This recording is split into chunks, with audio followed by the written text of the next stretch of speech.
etorri Santelmora. Gurekin dago Javier López Martín. Y Javier es licenciado en Geografía y Historia por la Universidad Complutense de Madrid y es doctor en Historia por la Universidad Metropolitana de Londres. Ha trabajado en el Archivo Histórico Militar de Madrid y ha realizado la catalogación de colecciones tan interesantes como la colección de armas de fuego portátiles del Museo del Ejército o la colección de armas de fuego y artillería del Museo Naval de Madrid. Pero la faceta que nos ha traído aquí a Javier hoy es su labor como investigador. Su especialización en el estudio de la evolución de la artillería medieval y renacentista y su incorporación a los grandes buques es la que le llevó a investigar una bombarda de bronce de 1509 con un escudo del norte de Alemania y que curiosamente se encontraba en San Sebastián, en concreto en la plataforma del castillo del Monte Urgul. Como todos os imaginarán, estamos hablando de Rosita. Es la bombarda que fue extraída en el puerto de Pasajes en el año 1937 y que desde 1940 es una de las piezas más relevantes de la colección de artillería de San Telmo. Esta tarde Javier ha venido aquí a contarnos los interesantes resultados de una investigación que ha estado realizando durante un largo periodo, ofreciéndonos una nueva dimensión en su importancia y valor histórico. Con lo cual, si Rosita antes era una pieza destacada, ahora en estos momentos ha subido en el escalafón de importancia histórica bastantes niveles. Nos va a hablar Javier desde la fundición de Rosita, su vinculación con el emperador Carlos V y su llegada a la colección a San Telmo. Museo que precisamente fue fundado bajo el patrocinio de don Alonso de Idiáquez, que era el secretario personal y el hombre de confianza de Carlos V. Entonces, realmente nosotros, el personal del museo, muchas veces decimos que la figura de don Alonso de Idiáquez siempre nos hace un guiño y una vez más creo que podemos constatar que nos ha hecho un nuevo guiño con la vinculación de Rosita a San Telmo y a Carlos V. A continuación, después de la charla, vamos a emitir un breve vídeo de 3 minutos de duración sobre los tratamientos de restauración y conservación preventiva que venimos haciendo a la bombarda. Es un vídeo muy cortito porque realmente tampoco disponíamos de un material audiovisual adecuado, pero hemos intentado por lo menos presentar una pequeña síntesis de los tratamientos que solemos hacer. Y luego se abrirá un turno de preguntas. Quiero avisar que la conferencia se está grabando en streaming. Entonces, si alguien quiere hacer alguna pregunta, les agradeceríamos que levantaran la mano y esperaran a que les pasaran el micrófono para que pueda ser escuchada por la gente que lo está siguiendo online. Y sin más, les dejo ya con Javier. Muchas gracias. Gracias, Ana. Se me oye bien, ¿verdad? Gracias, Ana, por tus palabras, que son siempre un halago. Y agradezco también al Museo San Telmo por haberme invitado a esta conferencia y a su directora, Susana Soto, por traerme aquí con todos ustedes. Una conferencia presencial, que ya iba siendo hora. Agradezco a todos ustedes también el estar aquí in situ. Debo agradecer también, lo ven en la primera diapositiva, los logos de las entidades colaboradoras que me han apoyado en esta investigación, como son la Fundación Álvaro González, la Fundación Cardín, cuyas directoras están aquí y agradezco su presencia, Enriqueta de Valdés Cabanillas y Cecilia Álvaro González, y también al Museo Naval de San Sebastián, a la Fundación Museo Naval de Madrid y al Ayuntamiento de Villaviciosa, de Asturias. Lo que vengo a contarles es efectivamente una historia de un cañón y de un barco, pero es una historia tan compleja y tan sumamente interesante, al menos lo es para mí, lo sigue siendo, que no es fácil, ¿no? Es una historia de un barco, de un príncipe y también, por supuesto, del cañón que mencionaba Ana, la Rosita. Pero es sobre todo un viaje político que no se ciñe a una travesía marítima que va de los Países Bajos a España, al norte de España, Asturias, sino que es mucho más, una sucesión, digamos, ininterrumpida de sucesos acaecidos entre la muerte de Fernando el Católico, el 23 de enero de 1516, y el hundimiento en el puerto de Pasajes, al lado del Monte Urgul, al otro lado, donde estamos nosotros ahora, del barco que lo había traído hasta España, el 4 de mayo de 1518. Por lo tanto, yo podía hablarles del barco, de la bombarda, que es el nombre técnico del cañón, digamos, pero dejaría la historia coja, porque lo bueno de esta historia es que tenemos el conjunto entero, tenemos del principio al fin. Entonces me parece fundamental hablar de lo que es, digamos, haciendo un símil, un árbol. No voy a hablar no voy a hablar únicamente de las ramas del árbol, sino desde las raíces, el tronco, las ramas. Por supuesto, faltan hojas en ese árbol, pero aún así creo que se ha hecho un trabajo bastante completo. No había nada sobre este viaje, digamos, más que una crónica que se hace por uno de los consejeros, uno de los allegados de Carlos V, que no es V, es Carlos de Habsburgo, luego más tarde será emperador, pero se ciñe exclusivamente a los antecedentes, digamos, unos meses antes de la partida y unos meses después de la llegada, porque este consejero vuelve a Flandes con el infante Fernando, como luego veremos. Pero no había nada, no se había hecho nada en mayor profundidad en el tema del viaje de Carlos de Habsburgo, ni tampoco con las relaciones de la Casa de Habsburgo con Dinamarca, que es un elemento fundamental. Y, por supuesto, el hecho del hundimiento en el puerto de Pasajes era absolutamente desconocido. Me parece increíble que, hablando de una persona como Carlos de Habsburgo, un acontecimiento así se haya pasado por alto durante 500 años, ¿no? Que no es poco tiempo. Por lo tanto, es una historia extremadamente compleja que la voy a estructurar en 4 partes, porque conecta a 4 protagonistas. Y siguiéndoles a ellos, podemos seguir la historia. El primero es Cristian II de Dinamarca, el segundo Carlos de Habsburgo, el tercero es el infante don Fernando y el cuarto es el propio barco, el Engelén, que luego en las cuentas de la administración castellana se le llama Ángela, o Ángel también, pero especialmente Ángela en femenino. Por lo tanto, la primera parte va desde el astillero, desde que se crea el barco, hasta la llegada a los Países Bajos. En la segunda es la estancia del barco en los Países Bajos y el viaje del rey, las enormes dificultades que aquí omitiré en su mayor parte por falta de tiempo, en la estancia en los Países Bajos. La tercera es el avituallamiento del barco que se produce en el puerto de Pasajes para que el infante Fernando vaya a Flandes, como luego veremos, y los motivos que tiene para ello. Y la cuarta parte es el propio hundimiento del barco y el desenlace final. Por lo tanto, la primera parte del astillero de los Países Bajos. Aunque piensen que me puedo ir por las ramas, recuerden, por favor, que es un árbol y que, aunque vaya por las ramas, no me salgo del tema. El rey Hans, que es el rey de Dinamarca entre esos años 1483 y 1501, establece bajo su mando una confederación de estados que se llama la Unión de Kalmar. La Unión de Kalmar operaba, digamos, en todo lo que es el Báltico, Atlántico Norte también, a través de una red potente de comercio que se había establecido en el Báltico. Toma el nombre completo que ven abajo, rey de Dinamarca, de Suecia, de Noruega, etcétera, etcétera, y también conde de Oldenburgo, que lo he subrayado en rojo, que es en la parte del mapa que está más rojo vivo. Ese es el condado de Oldenburgo, porque Dinamarca llegaba hasta lo que es hoy la Alemania del Norte. Lo que no he conseguido, perdónenme, es el ratón, así que no les puedo marcar con el ratón nada en la pantalla, porque no he conseguido ponerlo. Bueno, como ven, el Báltico es al norte de Europa lo que el Mediterráneo es al sur. Es un mar cerrado con una única entrada. Y a partir de ahí se establecen diferentes puntos de contacto en los diferentes pueblos, no solamente del Báltico, sino del Mar del Norte, incluso a Islandia también, y desde ahí conectan vía Flandes, vía Países Bajos, con el sur de Europa. Por lo tanto, digamos que además de las rutas terrestres que atraviesan el continente de norte a sur, también está esa red tan importante marítima que une el sur de Europa con el norte de Europa.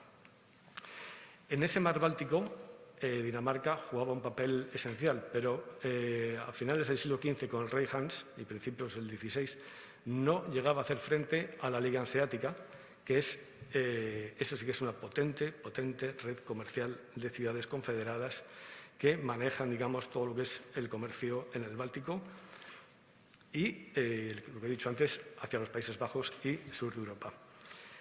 no solamente materias primas que vienen del Báltico y bienes que vienen desde el Mediterráneo, incluso desde Estambul, dando la vuelta a la península ibérica, Lisboa, y suben, sino que también, por ejemplo, una parte muy importante del cobre de los Fugger venía a través de esas rutas marítimas porque era más rápido y más seguro que bajarlas por ruta terrestre hacia los Países Bajos o hacia la península ibérica. Las ciudades de la Liga Hanseática estaban confederadas, pero había otras ciudades que no estaban confederadas, eran sucursales, que se llaman Kontor, y ahí ven algunas, y los 3 estrechos que conectan lo que es la parte norte de Dinamarca, el Kattegat, con el Báltico, siento no tener el ratón. De los 3 pasos, el de la derecha en el mapa es el principal que pasa por Copenhague. Los otros 2 eran fáciles de bloquear y además se daba una vuelta mucho más grande y no se utilizaban prácticamente nada. Sin embargo, el de la derecha va a ser un punto crucial en las relaciones de Dinamarca con la red hanseática. Desde 1429, los barcos que cruzaban el estrecho del Sound, que es toda esa parte que va desde Helsingborg a la parte de Suecia, de Malmö, tenían que pagar un peaje. Igual que hacemos hoy en una autopista, pues ellos al pasar por ese cuello de botella pagaban un peaje a la corona danesa. Si ven en la parte izquierda arriba, a la superior, un mapa, ven 2 castillos, ambos lados del estrecho, desde el cual controlaban ese cuello de botella por el cual pasaban todos los barcos. Y hay un control estricto. Se coge el peaje y se coge el nombre del barco, las mercancías que llevan y se hace un registro absoluto de todas las mercancías. Por lo tanto, si una corona, en este caso la danesa, quiere cobrar un peaje, lo que tiene que tener es una poderosa flota que le permita ejercer ese control. Por lo tanto, Dinamarca empieza a crear grandes barcos de guerra para controlar ese estrecho, y esos barcos eran sufragados con el peaje, y el peaje era un derecho exclusivo de la corona. Por lo tanto, los barcos van a ser usados en función del deseo del rey. Son barcos de la corona, no tiene que pedir permiso a nadie. Uno de estos barcos es el Gripshunden, que se ha excavado recientemente, bueno, se sigue excavando, del cual han aparecido 11 cureñas para cañones de hierro forjado, pero ningún cañón. Y que sepamos, no había cañones de bronce a bordo. Se ha recuperado ese mascarón, no es un mascarón en sí, pero es como una punta de lanza del castillo de proa, que es un perro grifón, de ahí el nombre Gripshunden, y sabemos que iba construido con el casco solapado a tingladillo, que es la parte izquierda de la imagen, y el casco liso, los 2 castillos, el de proa y popa, van construidos a casco liso o a testa. Son 2 técnicas. La de solapado o tingladillo viene del Báltico, del mundo vikingo, y la de casco liso a testa posiblemente sea del Mediterráneo, y ambas confluyeron, si no son los Países Bajos, o en Inglaterra, Francia, por el Leandro, ¿no? Posiblemente posteriormente Dinamarca también cogió ambas técnicas y empezó a construir estos grandes barcos de guerra con esas técnicas. ¿Y dónde se construían estos grandes barcos de guerra de la corona danesa? Pues se construían en el astillero de Bremerholm, que está en Copenhague, o, para el caso del Engelen, y un barco gemelo, la María, en Sloto o en Sonderborg, que son 2 enclaves que están en las islas, pero todo, repito, en el reino de Dinamarca. Sabemos que el rey Hans, en 1508-1509, va al astillero, sin decirnos cuál, va al astillero donde se estaban ensamblando para la corona 2 naves, posiblemente el Engelen y su barco gemelo, que es la María. En 1508 compran unos terrenos en Sloto, lo tienen señalado en el mapa, y en abril de 1509 2 miembros del Consejo de Lübeck, que es digamos, el líder o la ciudad líder de la ciudad hanseática y la que la mayor parte de las veces lleva la voz cantante, 2 consejeros de Lübeck se les envía a Dinamarca para investigar el nuevo barco que se está construyendo en Sonderborg. Es decir, la Liga Hanseática manda a través de la ciudad imperial de Lübeck 2 consejeros que vayan a investigar ese barco que se está haciendo allí, porque las relaciones entre la Liga Hanseática y Dinamarca están constantemente en fricción y en guerra incluso, guerra abierta esporádicamente. ¿Qué necesitamos para construir un astillero? Porque todo esto se hace a espaldas de la Liga Hanseática, ocultan la construcción del barco. Pues necesitamos un astillero que sea permanente, un enclave permanente, no puede ser momentáneo, tiene que estar protegido mediante un castillo una orilla adecuada y una profundidad que permita a los barcos navegar con tranquilidad, unas buenas condiciones de navegación, un acceso terrestre a los recursos, especialmente a los árboles, que en esa época, a principios del XVI, hay gran cantidad en lo que es la península de Jutlandia,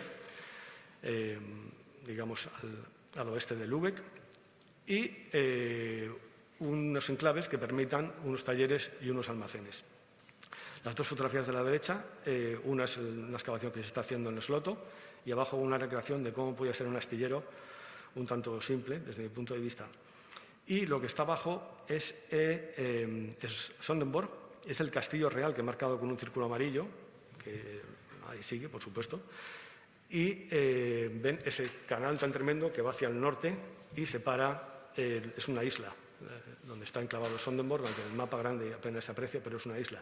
Por lo tanto, hay castillo real, repito, protegido, y un astillero que posiblemente está en una plaza delante del castillo, que aquí no se aprecia, que nunca se ha excavado. En cuanto a las dimensiones, bueno, son estimaciones. Yo me baso en un investigador danés, que lamentablemente falleció ya, y el Engelen pudo estar acabado en 1510. La María, un poco posterior, fue votada en 1514. Y posiblemente ensamblada en Copenhague. El Engelen, como digo, fue finalizado antes y votado en primer lugar. Una lista realizada en 1510 de la tripulación del barco especifica ya un total de 136 personas de dotación para ese barco, en lo cual se incluye marinería y artilleros. Pudo estar acabado a finales de 1510 o a principios de 1511. Aquí ven unos dibujos que no están a escala, desde luego. El de la izquierda es la Santa María de Colón y la derecha la María, basada en los estudios de este investigador danés, Niels Probst. Y, bueno, ven un poco, aunque sea aproximada, las dimensiones, la María y el Engelen, puesto que es un barco gemelo. Podía tener 3 o 4 mástiles, no sabemos con seguridad, un palo mayor de unos 40 metros, 40-45 metros, una manga de 13 metros y un desplazamiento aproximado de en torno a las 1.500 toneladas, que es una barbaridad, es casi lo que es un galeón de Manila del siglo XVII. Pero aunque bajemos las 1.500 toneladas a 1.300 toneladas, sigue siendo un barco inmenso. Para la construcción de estos barcos se necesitaban aproximadamente unos 1.000 robles. Eso significa que requiere una planificación para llevar a cabo esa búsqueda, esa selección de los robles, en este caso de los árboles, para talarlos en la época del año adecuados, para luego dejarlos secar, para reducir el número de la humedad relativa, etcétera, etcétera. Si tenemos en cuenta que la flota que empieza a crear el rey Hans tiene unos 20 o 30 barcos, llegando hasta 40, pues hacen falta unos 20.000 o 30.000 árboles seleccionados. Quiero decir que uno no va cortando por el bosque todo lo que encuentra, tienen que tener determinadas características. Por lo tanto, para un barco, unas 40 hectáreas de bosque, 40 o 45 hectáreas de bosque. Se han estado en Roma. El Coliseo romano tiene una cota máxima de 45 metros, creo. Por lo tanto, el palo mayor del Engelen podría tener la misma altura que el Coliseo romano. Estos son 3 dibujos que están en unas iglesias danesas, unas iglesias preciosas, y si ustedes van a Dinamarca les aconsejo que vayan a ver cualquier iglesia al norte de Dinamarca, porque aparte de estar impecablemente cuidadas, tienen unos frescos maravillosos. Estos 3 en concreto representan unos barcos que repetidamente se han identificado con la María y con el Engelen, pero no hay seguridad ninguna de que sea uno u otro. El de abajo a la derecha está fechado en la bóveda, en 1521, y muestra, bueno, los 3 muestran 3 grandes barcos con 4 palos que transportan tropas de infantería. Como pueden ver arriba a la derecha, se aprecia muy bien todas las lanzas que llevan los soldados, y en el de la izquierda, en Ludwigsburg, se ve incluso al rey con el estandarte danés. Y estos grandes barcos, repito, no solamente es crear un barco, decir, bueno, vamos a hacer un barco grande, no, necesita una planificación, un conocimiento, una tecnología y una organización del personal y de los enclaves. Nos tenemos que preguntar, ¿qué vamos a construir? Un barco. ¿Qué clase de barco? Un barco de guerra, un enorme barco de guerra. ¿Y para qué se va a utilizar? Para el transporte de tropa y para la guerra marítima. ¿Y dónde debería operar? En el Báltico. Es decir, eso requiere unas condiciones particulares para el casco, para toda la madera, porque opera en un entorno de mucho frío. los fiordos vikingos, noruegos, daneses y suecos. ¿Cuánto vamos a tardar en construir el barco y dónde y quién lo va a construir? Por lo tanto, son barcos premeditados ex professo para la guerra. Esto es muy importante porque tanto Inglaterra como Francia, incluso aquí en Euskadi o en España o Castilla, los barcos se adaptan, los grandes barcos mercantes se adaptan para la guerra.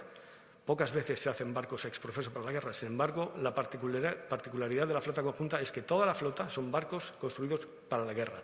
Y, por lo tanto, si se hacen para la guerra, necesitan una serie de condicionantes. Por ejemplo, poder llevar y usar la artillería. No sabemos exactamente cuándo los barcos empiezan a usar troneras, que son esas puertas levadizas para sacar los cañones. Artillería en los barcos se monta posiblemente desde el siglo XIV, desde el principio del siglo XIV, pero lo que es la tronera en sí no tenemos una respuesta fija y concreta. Sabemos que en 1496, cuando la reina Juana de Castilla, princesa en ese momento, mal llamada Juana la Loca, va a Flandes, el contrato que hace el embajador de Fernando el Católico, don Juan Manuel, en Génova, especifica que el barco ha de tener portiñuelas que se abran para sacar la artillería. En 1496 es la fecha que más anterior he encontrado. Pero, sin embargo, en estos tres grabados, el superior de Pisanello, el de Biagio de Antonio y el Willem van den Cruce, vemos unas puertas de carga en los costados de la nave, que es lo mismo que una tronera. Lo que pasa es que solamente tienen una, y en todos los grabados repetidamente aparece siempre una puerta de carga. Incluso en algún grabado, que no se lo he traído, aparece un soldado recuperando a alguien del agua que ha caído en el combate. Es posible que las troneras siguiesen estas puertas de carga y se abriesen a lo largo del barco. El dibujo más temprano que he encontrado es el de 1510, de la crónica de Enguerrand de Monstrelet, donde aparecen muchos cañones en la popa, en el castillo de popa, y debajo están las puertas de artillería cerradas. Se puede deducir que son puertas de artillería, una gran culebrina montada en cureña de 2 ruedas en mitad del buque y una puerta de artillería en la proa, debajo del castillo de proa, con un cañón, una gran bombarda que está disparando. Por lo tanto, los barcos de la flota conjunta deberían haber empezado a llevar estas puertas de artillería por lo menos desde 1510, porque el Gripskunden no las lleva, que es un poco anterior, 1489.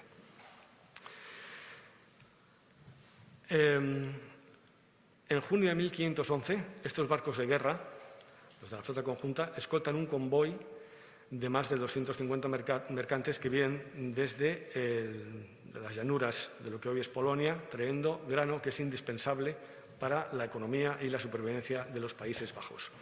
Y, sin embargo, son atacados por barcos de la Hansa, de la Liga Hanseática, y al mes siguiente, como respuesta, Dinamarca emplea la flota conjunta para enfrentarse a 16 barcos de Lübeck a las afueras de Bornholm, que es esa isla donde están las espadas de la batalla, en 1511.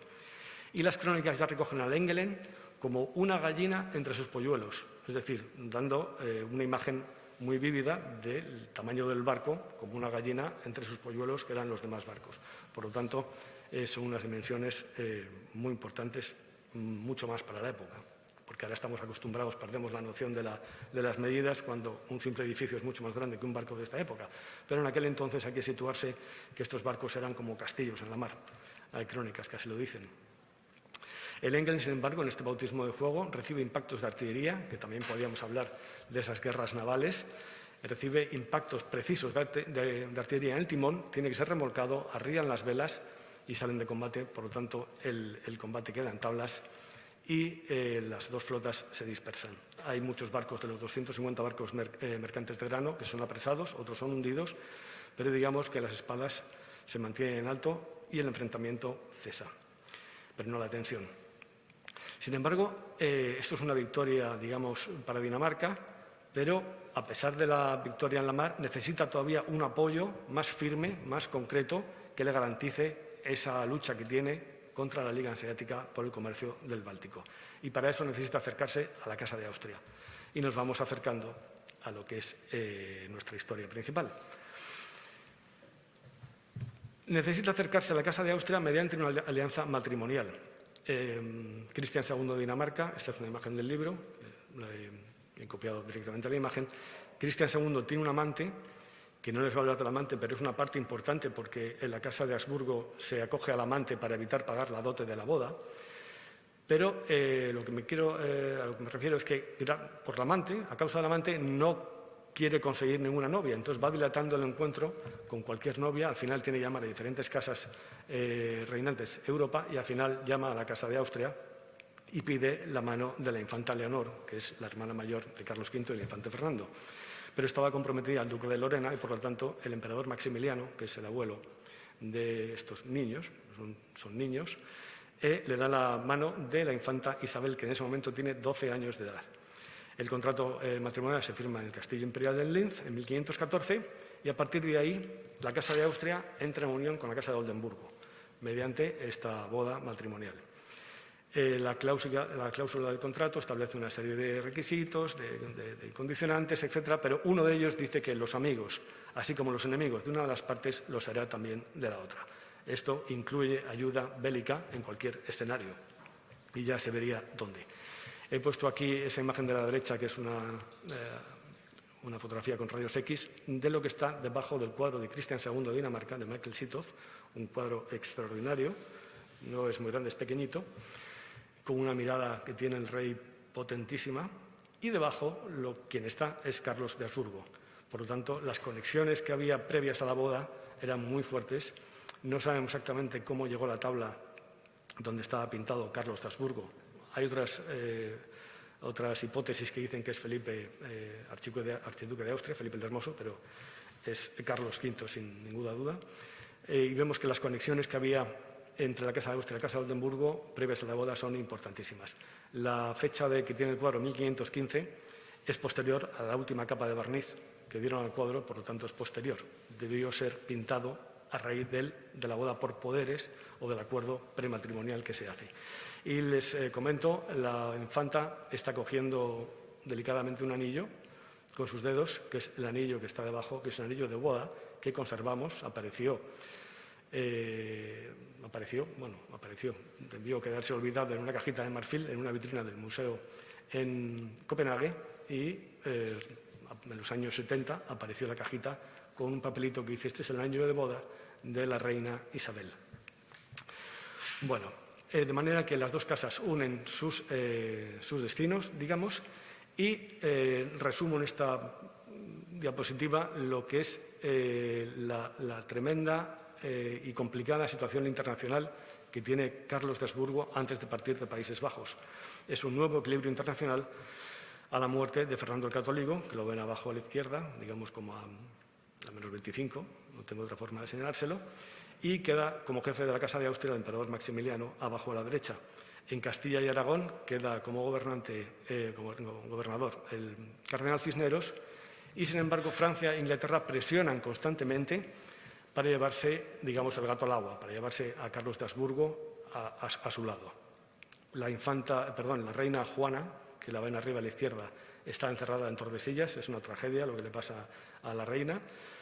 Creo que de loca tendría poco, pero primero por su padre, Fernando el Católico, después su marido, su esposo, Felipe el Hermoso, y después su hijo, Carlos, la tienen encerrada en Tordesillas y la anulan completamente, aunque es reina legítima de Castilla y Aragón, pero se la saltan por encima constantemente. Y el archiduque Fernando, arriba a la derecha, que es el sucesor legítimo, segundo en la línea sucesoria, y es nacido en España, en Alcalá de Henares, y es quien puede poner en peligro la sucesión de Carlos, una sucesión como nunca antes se había visto desde Carlomagno, desde la coronación de Carlomagno en el año 800, con una herencia territorial inmensa que va a recibir. ¿Qué pasa? Que Carlos es el primogénito, pero ha nacido en Países Bajos, en Gante, y no tiene la legitimación para gobernar, incluso con su madre, con las facultades mentales aparentemente perturbadas, no tiene esa legitimidad. Y, sin embargo, su hermano Fernando sí, porque ha nacido en Castilla, aunque no sea el primogénito, es el segundo. Por lo tanto, ahí comienza también una lucha, hay una facción que supuestamente apoya a Fernando en contra de Carlos, que es un borgoñón, al que poco quieren en Castilla, y sortean la situación de una forma, digamos que extraordinaria. Los consejeros de Carlos en Países Bajos van hilando el tapiz de tal modo que lo bordan sensacionalmente hasta que Carlos llega a España y jura cortes en Valladolid. Francia, por supuesto, quiere entorpecer todo lo posible el viaje. Tiene conflicto con España, si no es abierto, es latente en Italia, en el Rosellón, en Navarra, y desde luego tiene una mano así en el hombro al infante Fernando para apoyarle en todo lo que sea. Y Enrique VIII, por su parte, que está casado con la tía de Carlos V, no quiere una Francia potente en el continente y además Carlos necesita la armada inglesa para protegerse en el estrecho de la Mancha, en el estrecho de Calais, porque la ruta principal entre Castilla y Países Bajos pasa por las costas entre Francia e Inglaterra.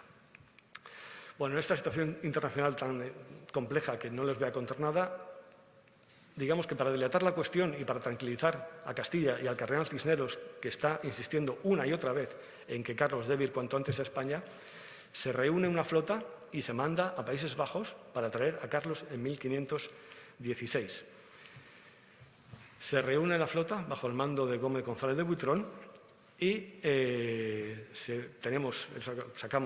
saqué los listados del archivo de Simancas de todos los barcos que van, las toneladas, como ven los barcos de Guipúzcoa, de Vizcaya, las carabelas y también los pasajeros que van con la gente de guerra, la marinería. Van unas 29 naves, quizá, seguramente más, casi 2.500 personas, sin la marinería de cada barco, y cuesta unos 10.000 ducados. En realidad se mandan 20.000, pero 10.000 es para dar a Carlos en Bruselas, porque tiene un extraordinario gasto, la casa de Carlos gasta insaciablemente en la etiqueta borgoñona, y los otros 10.000 ducados es lo que cuesta esta flota de escolta que va por el rey, digamos que se ha autoproclamado rey en Santa Gúdula, en Bruselas, pero no tiene legalidad alguna para ese nombramiento que hace como rey. No ha jurado cortes en Castilla, pero aún así se trata como rey. Toda esta flota va por el rey, por Carlos de Habsburgo, pero es licenciada en septiembre, porque Carlos no tiene ninguna intención de venir en ese año. Alega excusas una y otra vez, pero al final se queda en Bruselas, la flota se licencia y vuelve a Bilbao, parte de ella, la mayor parte entra en Bilbao, en Portugalete, a finales de ese año. Ese tiempo que pasa ahí Carlos hace una reunión con el Consejo de los Estados Borgoñones, no le voy a hablar ahora de la reunión que hace con los Estados Generales, ni tampoco de la reunión que hace con el Toisón de Oro, que es fundamental, pero me saldría del tema y excedería el tiempo, la reunión del Toisón de Oro, donde se aumenta el número de caballeros de esa orden de caballería tan fundamental para la corona de Castilla y después para la corona española, y además es posiblemente donde se usa por primera vez el plus ultra y la divisa de las columnas de Hércules. No quiero entrar en el tema, pero hay un discurso de Luigi Marliane, que es un consejero de Carlos V, que supuestamente es el quien inventa la divisa, pero eso en el estudio del libro también ha quedado en stand-by porque no he encontrado ningún discurso de Luigi Marliani y habría que acudir a otras fuentes para comprobar su validez. Bueno, por lo tanto, pasa ese año de 1500, finales del 16, finales del 17, y por fin ya, al final se da la orden de ir a España porque el cardenal Cisneros ya dice que la situación es tan apremiante en Castilla que o viene o va a haber pues, lo que puede considerarse un golpe de Estado. Van a nombrar al infante Fernando rey. Al final se deciden y el lunes 7 de septiembre de 1517 se ordenan los barcos que están en Arnemuiden, que aquí ven un dibujo enorme, son 10 metros, aquí está una parte pequeña de lo que es la acuarela, son 10 metros, están en Amberes, tienen la ciudad de Arnemuiden, abajo a la izquierda, y Middelburg, donde en ese momento está Carlos de Austria con todo el séquito. Se ordenan los barcos que salgan de Arnemuiden y naveguen hasta Flesinga o Vlissingen, que está al sur. Lo van a ver en esta diapositiva mejor. Era una isla, hoy ya no, arriba a la izquierda ven en el mapa actual cómo Holanda ha cegado, digamos, el canal, donde está la flecha azul va de Arnemuiden, salen los barcos desde ahí a recoger a todo el séquito al sur en Vlissingen. Y la gente va desde Middelburg, que está en el centro, en carruaje, hacia el puerto de salida, que es el principal puerto de los Austrias en los Países Bajos. Cuando zarpan todos los barcos, el Engelen encalla donde está esa X, en unos bajos que hay arenosos, y tiene que esperar 6 horas a que suba la marea y reflote el barco y lo saque desde ahí. Y bueno, hay un auténtico revuelo porque la gente está esperando para embarcarse, cada uno tiene el barco asignado, pero no hay aviso previo y de repente un día dicen más o menos, nos vamos mañana, hagan las maletas que hay que embarcar. Y cada persona tiene su barco asignado. No sabemos exactamente cuántos barcos van. Mínimo van unos 42 barcos, posiblemente más, 42 barcos oficiales, a los que luego se uniría una flota mercante que siempre acompañaba a los navíos armados, ¿no? Pero 42 barcos armados, que no de guerra, pero bueno, es una flota bastante numerosa. Tirando por lo bajo, sabemos que hay 2 billetes en los que cuando zarpan cada barco va pasando delante del Engelen disparando las salvas y van chequeando en la lista el barco que está bien y si falta alguno. Y se hacen 2 listas, lo sabemos por la crónica de Laurent Vital, aunque no ha quedado ese listado. Y en cuanto a la gente, pueden ir también como mínimo unas 5.000 o 7.000 personas embarcadas en los barcos. Solo en el Engelen van 300 personas a bordo. O sea, imagínense lo que es, ustedes conocen lo que es estar embarcado, 300 personas en un barco de madera y además esa serie de personas con ese boato y esos equipos, esos ajuares que llevaban consigo, pues irían, reparten los equipos, los ajuares en los baúles en otros barcos, pero aún así el barco del Engelen iría hasta los topes. Bueno, he intentado poner un poco cómo van las velas decoradas, porque tenemos también la relación de todas las velas decoradas con Cristo, la Virgen, rodeada, dice la crónica de Laurent Vital, rodeada de 7 planetas, pero para mí que es una alusión a la Mater Dolorosa, que va con los 7 puñales de dolor atravesados en el corazón, va con Santiago, el patrón de España, van las insignias borgoñonas y van también las 2 columnas de Hércules, ahora sí, por primera vez, porque en la fiesta del Toisón en Bruselas aparece lo que es las columnas de Hércules, pero no aparece el plus ultra. Aquí, en la vela mayor del Engelen, van las 2 columnas con el plus ultra rodeado del collar del Toisón de oro. La travesía hasta España es un poco accidentada, hay un barco que se incendia en el Canal de la Mancha, un barco que lo digo ahora también por si luego se me pasa, es un barco en el que van las caballerizas, de manera que cuando llegan a la costa asturiana no tienen caballos con los que transportarse y tienen que ir a pie. Pues es una faena, desde luego. Pero atando hilos, el barco que se quema es uno que contrata un caballero del Toisón, muy allegado a la corte, a Carlos.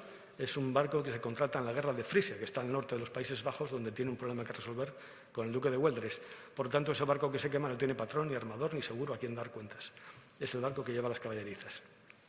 Y luego, a mitad de camino, en el Golfo de Vizcaya, hay una tormenta muy intensa, con las olas como montañas que pasan por encima y pierden el rumbo. Todo el rumbo de la flota lo pierden, de manera que a la llegada a Asturias será el motivo que aleguen para desembarcar donde lo hacen, que es en el puerto de Tazones. ¿Qué pasa?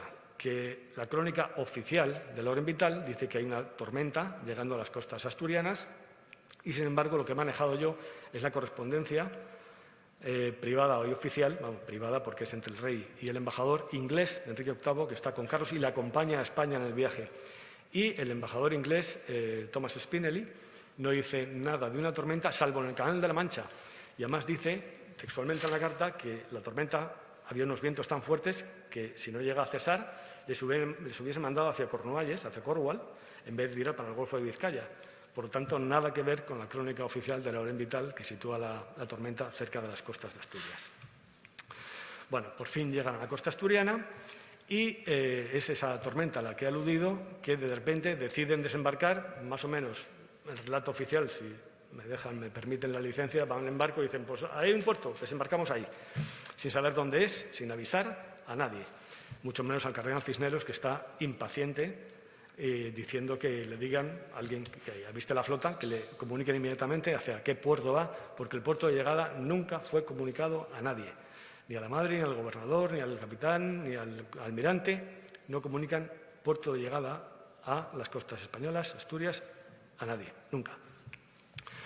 Tienen ahí 2 mapas de la ensenada de Tazones, que es donde fondea la flota el sábado 19 de septiembre de 1517, tras 12 días de navegación. Vital, este cronista francés que va con el rey, dice que están a 6 leguas lejos del puerto de Tazones, que está marcado en la foto interior con esa chincheta de color rojo. Lo que ven en la foto interior es la ría de Villaviciosa y la flota fondea pues, desde lo que es la Barra de Arena, esa playa que en su día no era tan playa como es ahora, es una playa un poco artificial al haber desviado el curso de la ría, entre lo que es esa playa y lo que es el pueblo de Tazones. Y el pueblo de Tazones hoy es maravilloso, les aconsejo a todos, si no lo conocen, que vayan a verlo, pero en aquel entonces debían ser 4 casas, si es que llegaban a 4, ¿no? Muy pequeño y muy humilde. Y ahí se produce un desembarco, no sabemos en qué orden, ni en qué momento, ni quiénes bajan en un sitio y quiénes en otros, pero es indudable que alguien tuvo que bajar en Tazones, mientras que otros pudieron remontar la ría hasta Villaviciosa, que es el pueblo que ven en la foto inferior, el pueblo grande de Villaviciosa, donde ya se junta el séquito que baja con Carlos en ese momento, que son unas 200 personas. Un pequeño séquito, 200 personas. Sin caballos, ninguno. Tienen que ir andando. Bajan en bote, los que remontan la ría, y otros bajan a pie, cruzan lo que es el monte, que en la parte, en plano de Simancas, arriba a la derecha, ven un camino marcado con la R. Sí, se ve bien, que comunica lo que es el lado de Tazones con la ría de Villaviciosa. Así que al tercer día de desembarcar en Villaviciosa se decide ir a Santander. Pero antes de desembarcar se ordena que la flota vaya a Santander y llega ahí al día siguiente. Es decir, bajan 200 personas en Tazones, sin caballos ni transporte, mientras que la flota, los 40 y tantos barcos, van a Santander y llegan al día siguiente, sin aviso previo tampoco. Aquí empezamos la cuarta parte, la peregrinación por Castilla, porque no tiene otro nombre más que dar vueltas intentando perder el tiempo, que es lo que hacen. Lo que persiguen es no encontrarse con los poderes castellanos porque tienen mucho miedo, no tanto a los grandes, porque había partidarios en una situación difícil, complicada, la muerte de Fernando el Católico, sino evitar el encuentro con el cardenal Cisneros, que es quien había controlado el poder, y no quieren verle, sobre todo los 2 consejeros principales de Carlos, Jean Le Chabas y el señor de Chevres, porque él les puede hacer frente y cesarles en sus funciones y él directamente entregar el poder a Carlos. Pero Carlos es un chaval de 17 años que poco sabría de política y, por supuesto, nada de castellano. No sabe hablar ni una letra o ni una palabra de castellano. Hablan francés.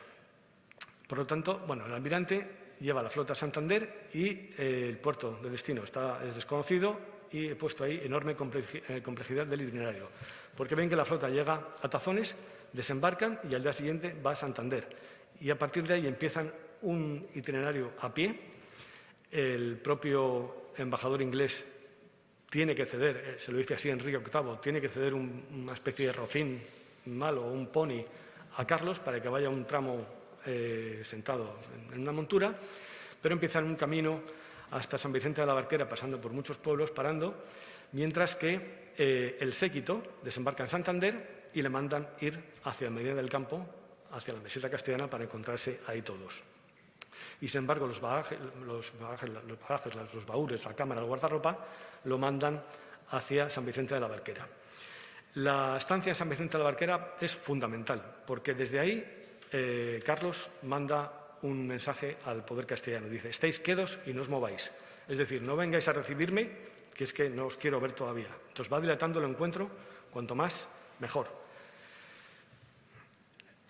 Deciden ir todos a Aguilar, se decide no ir a Burgos, que es uno de los centros del poder económico burgalés, donde está el Consulado del Comercio, el Consulado Marítimo.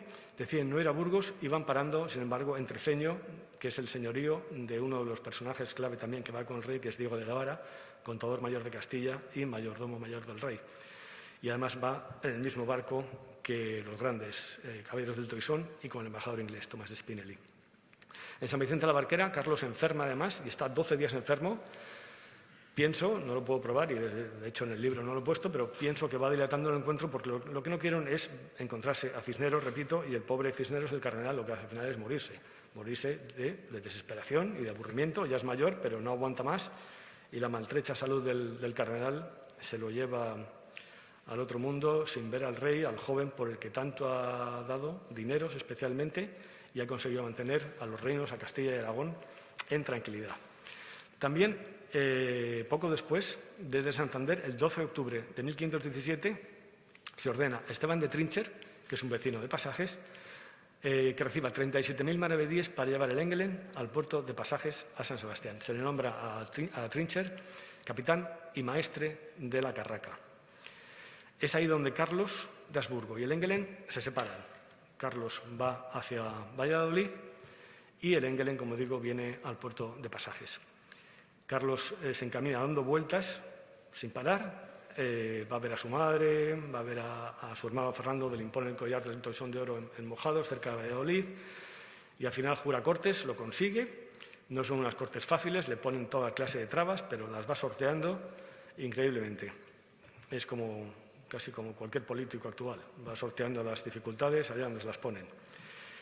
Y una de las claves, una de las condiciones que dicen las cortes es que el infante Fernando no salga del reino hasta que Carlos tenga hijos, pero también hacen caso omiso, y el infante Fernando, que es una amenaza potencial, inmediatamente empiezan los planes para condicionar el Engelen en Pasajes, más otros barcos en el puerto de Santander, para llevarle y sacarle fuera de Castilla y de Aragón, para llevárselo a los Países Bajos, y ya se le dará un destino y un futuro como corresponde, ¿no?, por ser miembro de la familia Habsburgo.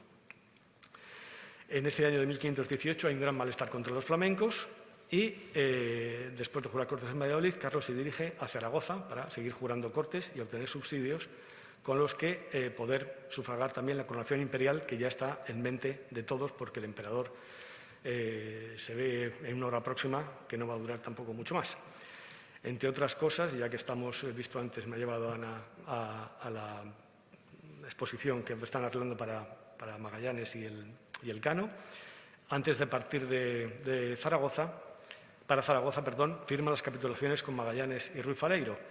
Y aprovecho a colación que siempre aparece el rey Carlos, ya es rey primero de Castilla, aparece como una persona enérgica que se reúne con Fernando de Magallanes, con Ruy Faleiro, le dice: muy bien, a ver, presentadme vuestro proyecto, vamos a ir a las Islas de las Especias, como un personaje potente, capaz, y nada más lejos de la realidad. Carlos firma lo que le ponen delante que firme y punto.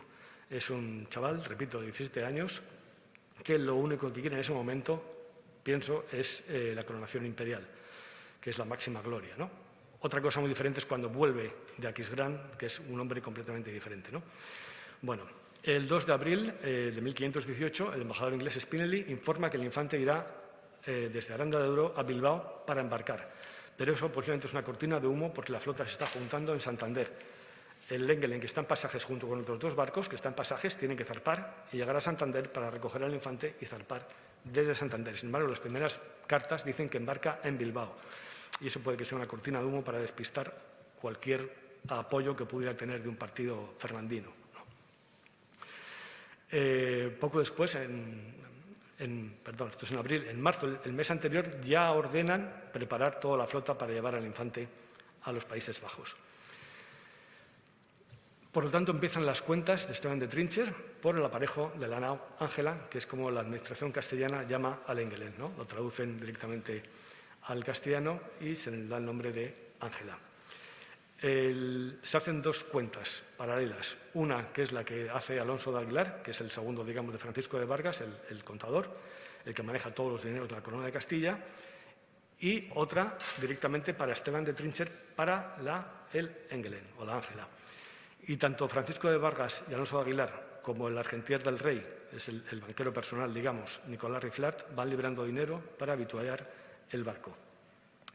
El mando de Trincher debe ser efectivo desde el 12 de octubre del 17, como he dicho, y desde muy pronto hay la relación, que está en Simancas, la relación de los carpinteros, de los marineros y brometes que se pagan para un retén de guardia cuando está en Santander, una tormenta muy fuerte que viene, tienen que asegurar el barco y luego llevárselo a Pasajes, un batel nuevo que se hace, los mástiles, el bauprés, se reúnen 15 carpinteros para cortar y dar forma a los palos y luego ponerlos en su sitio. Hay 24 mujeres que empiezan a fabricar el bizcocho, esa masa de pan duro. Hacen 13.000 kilos de pan para la flota. Y también, entre otras cosas dignas de mención, todo es importante, pero la premura de tiempo me impide comentar todas las entradas. Se reúnen 62 hombres para cambiar el lastre del barco. El barco, por lo menos desde Países Bajos, incluso quizá desde Dinamarca, está lastrado con arena. Pero cuando llegan aquí a Pasajes, dice las cuentas, que se cambia la arena porque estaba en la sentina, hedía y estaba putrefacta. Por lo tanto, tienen que sacar toda la arena y meter lastre de piedra.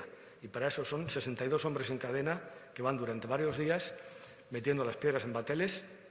Por lo tanto, el Lengelen, que nunca se dice dónde está anclado, pero bueno, pues lo digo a colación, el Lengelen está fondeado en mitad de la ría. Tienen que ir con bateles, porque si llega a estar anclado en el puerto no hubiesen necesitado los bateles, llevando las piedras para cargar el lastre, bajarlos a la sentina mientras van sacando la arena. Una de las cuestiones más importantes que se hace el barco en Pasajes es el calafateado. El calafateado se reúnen o hacen equipos de 40 calafates, 40 hombres, y empieza el 10 de abril de 1518 y finaliza, por causas forzosas, el 4 de mayo, que es cuando el barco se quema y se hunde.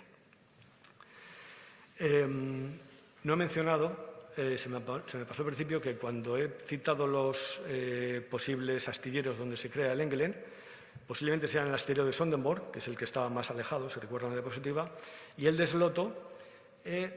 Hay historiadores o investigadores que lo dan como opción, yo no lo creo posible, pero en cualquier caso, si fuese sido Sloto, hubiesen llevado el barco, hubiesen construido el casco en Sloto y terminado en Sonderborg.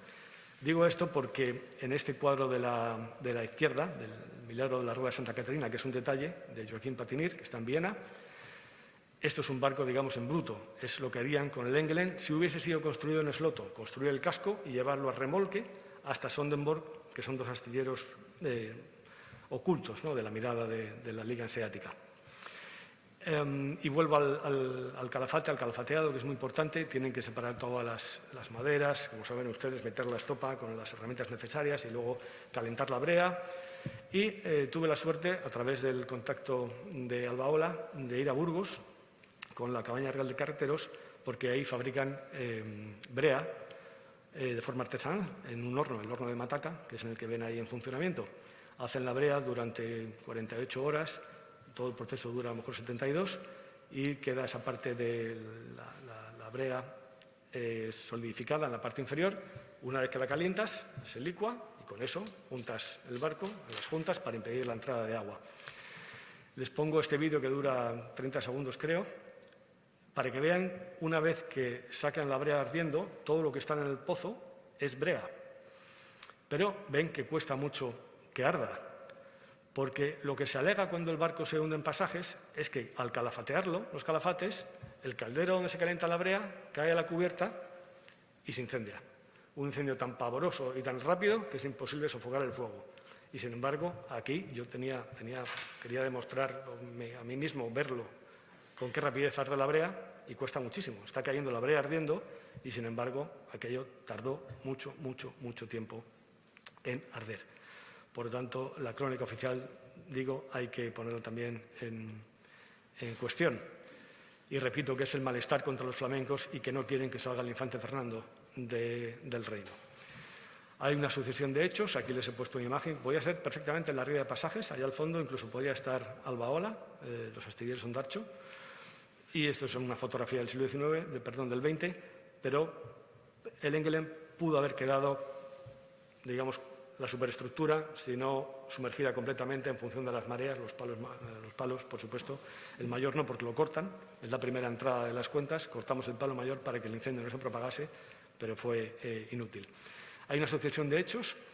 En febrero, la petición de las Cortes de Valladolid, en la que un canciller, el canciller flamenco, canciller de Borgoña, que es canciller de Castilla a la muerte del cardenal Cisneros, es el presidente, y se monta un revuelo tremendo hasta que Carlos desplaza a Sabas, de presidente de las Cortes.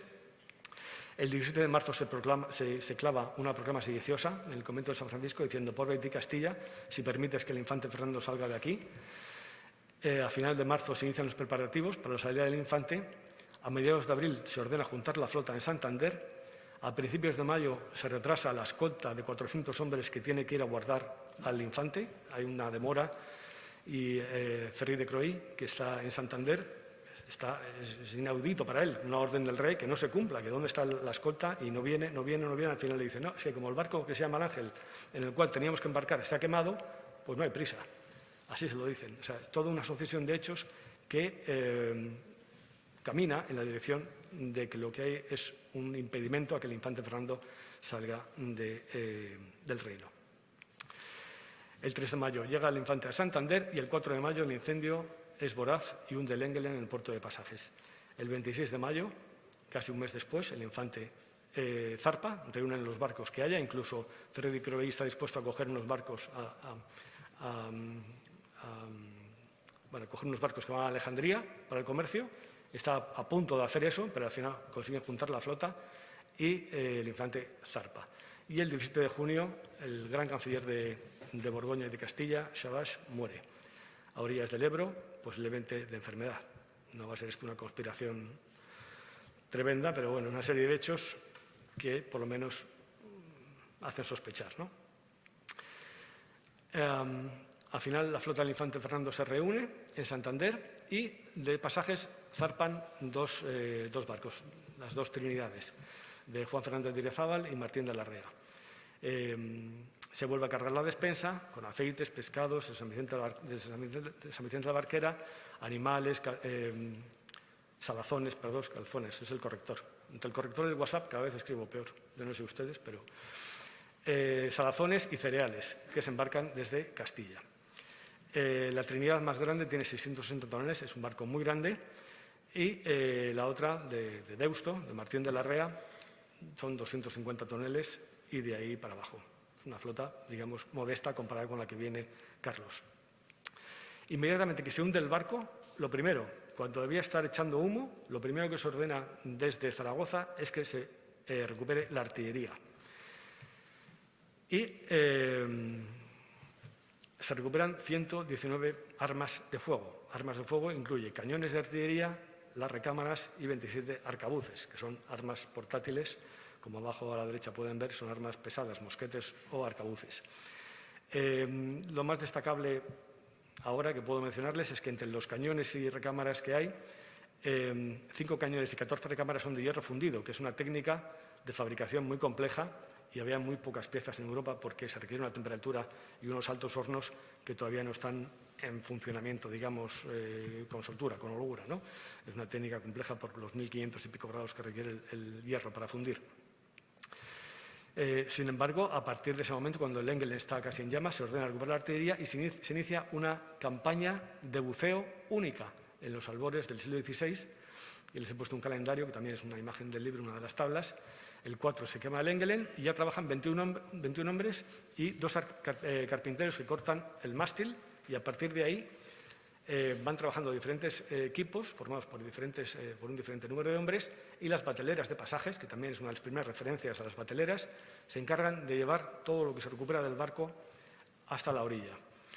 Y el sábado, el día 8, 3 carpinteros cortan el tillado, cortan la cubierta del barco para acceder a la semana siguiente al interior. Lo debieron dejar preparado el sábado, el domingo. Es domingo aquí y hace 500 años, con lo cual no se trabajó. Y en la segunda semana, a partir del día 10, ya hay los 22 hombres y 2 buzos con las bateleras. El martes, el miércoles están los buzos trabajando. El jueves es fiesta, así que en esas 2 semanas recuperaron todo lo que pudieron. Seguramente se quedó más alrededor del barco esparcido. Tras la campaña de recuperación, los cañones se almacenaron en las casas de Miguel de Chave, que posiblemente era un vecino de Pasajes o de los alrededores.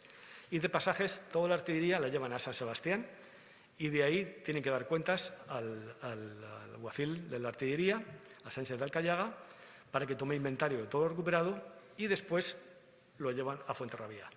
Pero al primer intento no pueden porque los franceses están disparando desde el otro lado del río, y entonces tienen que darse la vuelta con galeones, que también cito la palabra porque es 1518, es una fecha muy temprana para ese tipo de denominación, con los galeones, y al segundo intento ya los llevan desde San Sebastián a la fortaleza de Fuenterrabía, porque era un enclave fundamental en la raya con Francia. Una vez que recuperan la artillería, voy muy rápido con esto, se inicia un pleito muy largo, también muy bonito por todas las máquinas que emplean, porque se ordena reflotar el barco entero. O sea, una vez que hemos sacado la artillería, que es de la corona, ahora lo que hay que hacer es reflotar el barco. Y se alega que hay que reflotarlo porque está en mitad de la ría, no dicen la mitad, pero dicen que impiden el tránsito, o podría impedir el tránsito normal de los demás barcos que entran y salen de la ría. Las ciudades de San Sebastián, Fuenterrabía, Rentería, Tolosa y las tierras de Oyarzún tienen que limpiar el puerto de pasajes y debe hacerse antes del invierno. Estamos ya ahora mismo a finales de mayo, principios de junio, y a partir de ahí todo el verano empieza a dilatarse lo que es se convierte en un pleito por quién paga y recupera el barco. Lo que dice el corregidor es que hay que dejarse de discusiones, que lo que hay que hacer es lo que manda el rey, y lo que manda es que primero hagan un informe de lo que cuesta sacar el barco, de cómo lo sacarían, qué máquinas necesitarían y que se haga antes del invierno. Pueden quedarse con todo lo que recuperen del barco, excepto la artillería, que ha de quedar para la corona. Y se nombran entonces unas comisiones de maestros de navíos, expertos de carpintería, de ribera y de naufragios. Y sabemos, por la relación, que van en bote los expertos, dan vueltas al barco, calculando cómo se puede sacar, qué máquinas necesitan, todas las poleas, las cuerdas, cómo tienen que entrincar la nave para sacarla, las botas, que no lo dicen, pero posiblemente se hincharían de aire para intentar reflotar el barco a medida que lo van tirando con anclas. Todo ese proceso que es sumamente complicado. Le recuerdo ahora, por ejemplo, que el Mary Rose y el Vasa, el navío sueco, los intentaron reflotar después de los siniestros, en 1545, y el Vasa en 1600, no me acuerdo, 1630 y algo, y no lo pudieron rescatar ninguno de los dos, lo dejan abandonados.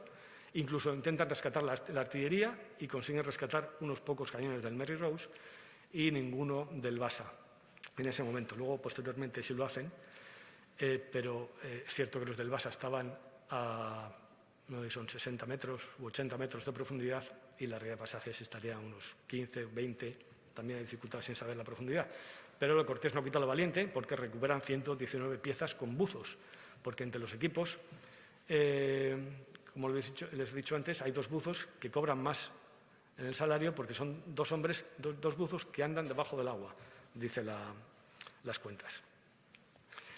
Las comisiones de maestros entregan los informes a tiempo y, una vez que entregan los informes, inmediatamente inician el pleito para evitar pagar el rescate. Se ordena pagar 1.500 ducados de oro para reflotar el barco. Y en 15 días se tienen que hacer todas las máquinas, todos los aparejos necesarios para el reflote antes de que llegue el invierno, que es el miedo que tiene el corregidor, que actúa únicamente por mandato del rey. Al concejo de San Sebastián se le ordena pagar 600 ducados de oro, va en función de la renta, a Fuenterrabía o Hondarribia 400 euros, a Rentería y Oyarzún 250 a cada uno. Pero a partir de ahí se niegan a pagar. Se niegan a pagar porque el decreto real fue dado sin conferencia, reunión o deliberación con los consejos de las ciudades, porque el puerto de pasajes no era propiedad de las ciudades colindantes, sino de la corona, porque el Engelen no era de su propiedad, no estaba arrendado, no estaban a cargo de la seguridad y no estaban relacionados con el desastre, y por lo tanto no quieren saber nada. Y además dicen que cuando un barco se quema o se hunde dentro del puerto, nunca contribuyen al rescate, sino el propietario del barco. Lo que está en juego es una lucha que hay entre San Sebastián y las ciudades colindantes por el usufructo del puerto, y en esa lucha lo que piden, que les llegará más tarde, entre otras cosas, la Hidalguía Universal, pero es ahora a lo que se agarran para evitar pagar el coste del rescate. San Sebastián no cede y las otras ciudades dicen que si alguien tiene que pagar, que pague San Sebastián. Como ven, voy muy rápido. Al final se hacen dos preguntas fundamentales. Una que es ¿en cuánto tiempo el gusano, el Teredo navalis, la broma, se comerá la madera? Y que no saben, dicen que no saben, que según los tiempos que hiciere, así se irá gastando y el guijarro descomponiendo el barco. Si con la fuerza de las aguas del invierno y la tormenta del mar quebrantará de sí sola, por sí sola, en lugar de desguazarla, en lugar de romperla. Y dicen que tampoco saben. El Engelen al final se quedó ahí. Las crónicas ni las cuentas que he podido encontrar y buscar en todos los archivos imaginables y muchos más no dicen nada más del Engelen. Puede que algunos se me haya escapado, desde luego, pero pienso que el barco se quedó ahí hundido. No debía entorpecer tanto el paso de la ría y además los palos se le debieron cortar, o por lo menos quizá, si no solamente los palos, la superestructura. Por lo tanto, no dicen qué hicieron con el barco, si lo arrimaron hacia la orilla o no, y ahí se quedó y pasaron los 500 años. ¿Y dónde está el Engelen? Pues no lo sé, también lanzo 4 hipótesis en el libro. De las 4 posiciones que hay señaladas en el mapa, la que tiene más pinta de posible es la tercera, que es donde están hoy esos amarres de pesca deportivo de traineras, al lado de donde estaba la Torre de San Pedro. Todos ustedes conocerán el puerto de Pasajes, porque el 1 y el 4, donde está Albaola actualmente, y el 1 no tienen playa y repetidamente se cita a la playa hacia la cual está pendida la carraca, la nao, ¿no? La parte de arena que tiene lo que es donde está la Plaza de Santiago hoy, en esa banda de la ría, ahí es donde fondean, o por lo menos en todos los grabados y mapas antiguos, donde están fondeados los grandes barcos, es en esa parte de la ría. Y sin embargo, en la parte de San Pedro, donde está la torre, donde está enmarcado ese número 3, ahí sí aparecen en los planos, que son del siglo XVIII, ya, pero ahí se aparece una pequeña playa ensanada y ahí, desde luego ahí no entorpecería el paso de los demás barcos y es un lugar ideal en el que poder realizar las tareas de mantenimiento, avituallamiento y calafateado. Otra cosa además que hacen con las velas, que no se lo he comentado, desmontan todo el aparejo, todas las velas y las guardan en la iglesia de San Pedro, que la han marcado, bueno, no está marcada, pero lo conocerán, una iglesia de la cual solo quedan 2 puertas antiguas, luego se derriba y se hace otra en su lugar, pero las velas se guardan en la iglesia de San Pedro. Pero tampoco se indica si las llevan por mar o las llevan por tierra. Si las llevasen por tierra nos podría indicar que en esta el naufragio o el pecio está en esta banda de la ría, pero no dicen cómo las llevan. Bueno, hasta aquí, digamos, lo que es la historia del barco y del Engelen. Sin embargo, siempre me he preguntado cuando hacía esta investigación si hay futuro en la historia, en esta historia. Uno escribe el libro, hace la investigación y luego, como todos los libros, va a una estantería y ahí se queda para el futuro lector o investigador, un libro de referencia, estupendo. Pero puede haber algo más, ¿no? Les he puesto abajo unas fotografías de la parte de Albaola, donde están reconstruyendo la nao San Juan, donde han hecho un museo magnífico, donde además están construyendo el barco in situ. Y en la parte de la derecha, según me comunicó el alcalde de Villaviciosa, tiene la intención de crear un centro de interpretación. Es un proyecto, pero bueno, el Tazón es donde desembarca todo el séquito de Carlos y es una parte importante de la historia. Hay 2 posibilidades marcadas en amarillo. Las autoridades políticas luego decidirán dónde se hace, si es que se hace y en qué lugar. Y sería bonito que cuando un niño pequeño va a Pasajes o va aquí a San Telmo y ve la bombarda que está arriba en el Castillo de la Mota, que sepa que el barco en el que venía se hundió en Pasajes. Y al revés, cuando alguien vaya a Pasajes, debería haber ahí algún reclamo que cuente la historia, aunque sea esquemáticamente en un panel, diciendo lo que ocurrió en Pasajes, cómo se quemó, y que además en el Museo de San Telmo tienen un cañón, del que ahora voy a hablar brevemente, tienen un cañón que viene del pecio. Por lo tanto, creo que es importante. El cañón, no sé si todos ustedes lo conocerán, está arriba, además lo acaban de restaurar, ha quedado magnífico, la cureña también. He puesto esta diapositiva, la cambié porque se hizo un estudio en la década de los 40, del siglo pasado, donde decía que se llamaba Rosita Veike y que fue fundida en 1502. Pero este calco de la inscripción lo hice hace mucho tiempo ya, cuando estaba haciendo la tesis doctoral, y se llama Pluk Roseken, que es coger una rosita con la mano, tiene una difícil traducción. Me llamo Rosita, traigo muerte y destrucción o parálisis, se puede interpretar de diferentes formas. En el año 1509, que lo tienen en el panel de la derecha en el calco, las 5 Cs, 1509, el 9 está separado, le he puesto la grafía moderna por encima.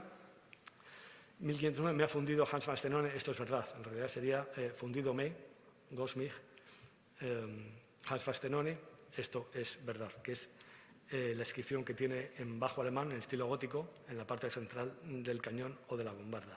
Y el escudo que tienen debajo, que está coloreado en medio, es el escudo de Oldenburgo, con el que empecé la historia, que está al norte de lo que hoy es Alemania, al sur de la península de Jutlandia, que era la cuna patrimonial de los reyes de Dinamarca, la Casa de Oldenburgo. ¿Qué pasa con la rosita? Que aparece en 1937 en el transcurso de la Guerra Civil. La República quiere hundir un vapor que está ahí al principio de la ría, pongo Jatamendi. Bueno, estaba hablando de otra cosa en esta fotografía que es del libro. El Jatamendi lo hunden en esa cota, intentando evitar que las tropas de Franco entren, las tropas franquistas, pero no lo consiguen y el barco se queda ahí, el Jatamendi. De manera que en el año 37 se hace una licitación para desguazar el Jatamendi, hundido en el 36, como ven arriba a la izquierda, y lo ganan los Mancisidor, que son una familia cuyos hijos viven en Zumaya, y el padre, Juan José Mancisidor, muere al poco de rescatar el Jatamendi en el 39, y son los hijos, Genaro y José Mancisidor, los que se encargan de terminar el trabajo, digámoslo así. Yo tuve la suerte de acceder al archivo Mancisidor con los nietos, María Jesús, Juan José y Luchi Mancisidor, en su casa en Zumaya, y, entre otras muchas cosas, saqué esta nota que a mitad de la página dice que cuando estaba terminado de desguazar tuvimos aviso urgente de la Comandancia de Marina para salir al día siguiente, o sea, el 5 de noviembre del 37, dos de los hermanos a Gijón, al Musel, al puerto de Gijón. Uno de los hermanos quedó con el padre para terminar con el Jata. Es decir, que a finales del 37 algo debía quedar del Jatamendi que no estaba acabado. Sin embargo, las actas del Museo de San Telmo, hay una entrada del 28 de diciembre del 36,